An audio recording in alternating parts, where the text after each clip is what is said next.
बड़ी खबर अरविंद केजरीवाल से जुड़ी हुई। अरविंद केजरीवाल की अंतरिम जमानत पर आज सुप्रीम कोर्ट फैसला सुना सकती है। वहीं ईडी ने सुप्रीम कोर्ट में हलफनामा दाखिल करके फिर एक बार केजरीवाल को अंतरिम जमानत दिए जाने का विरोध किया। ईडी ने दलील दी कि आज तक किसी भी नेता को चुनाव प्रचार के लिए अंतरिम जमानत नहीं दी गई है, चाहे जेल में बंद वो शख्स खुद चुनाव में प्रत्याशी ही क्यों न रहा हो। साथ ही ईडी ने यह भी कहा कि चुनाव प्रचार ना तो संवैधानिक अधिकार है और ना ही मौलिक अधिकार है।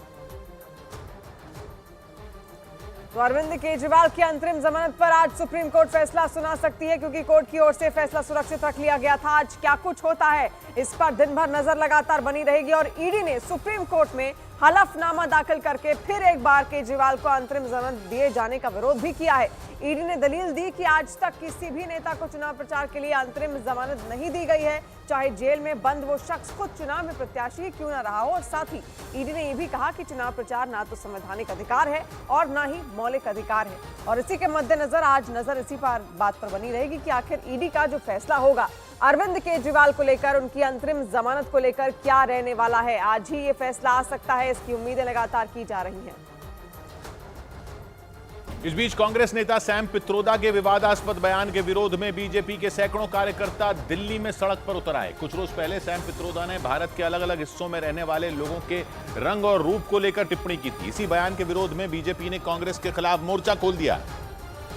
लेकिन हालात तब बिगड़ गए जब बीजेपी के कार्यकर्ताओं ने सड़क पर लगाए पुलिस के बैरिकेड गिरा दिए। इससे वहां अफरा तफरी मच गई, क्योंकि बैरिकेड गिराए जाने के बाद दिल्ली पुलिस और वहां तैनात पैरामिलिट्री फोर्स के जवान एक्शन में आ गए। इससे पहले की जो तस्वीरें सामने आई उनमें बड़ी संख्या में बीजेपी के कार्यकर्ता कांग्रेस दफ्तर की तरफ जाने वाली सड़क पर प्रदर्शन करते दिखे। उनके हाथों में राहुल गांधी से माफी मांगने और कांग्रेस के खिलाफ नारे लिखे बैनर और तख्तियां नजर आईं। लेकिन बवाल तब हो गया जब प्रदर्शनकारी बैरिकेड पर चढ़ गए और नारेबाजी शुरू कर दी।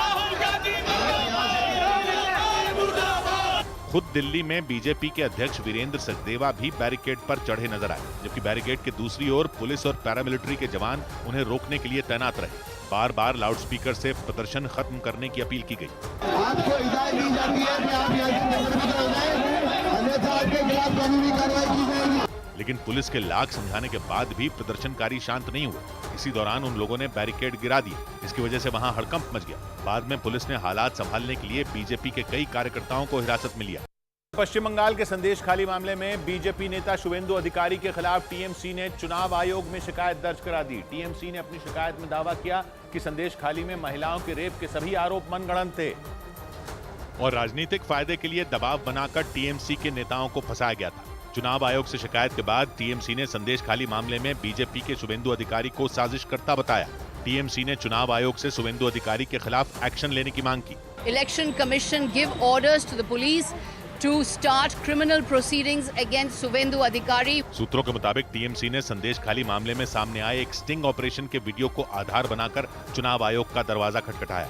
टीएमसी ने दो टूक कहा कि एक बड़ी साजिश रचकर उसके नेताओं पर झूठे केस करवाए गए थे। Fake rape cases have been brought against Shahjahan Sheikh, Uttam Sardar and Shibu Hazara।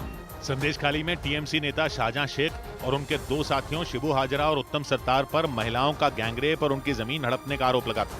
और बीजेपी ने इसे मुद्दा बनाकर टीएमसी के खिलाफ मोर्चा खोल दिया। हालांकि बाद में कलकत्ता हाई कोर्ट ने 10 अप्रैल को संदेश खाली मामले की जांच सीबीआई को सौंप दी थी। पश्चिम बंगाल सरकार ने मामले की जांच सीबीआई से कराने के निर्देश के खिलाफ सुप्रीम कोर्ट में याचिका लगाई थी। ब्रेक के बाद भी जारी रहेगी आज की ताजा खबर।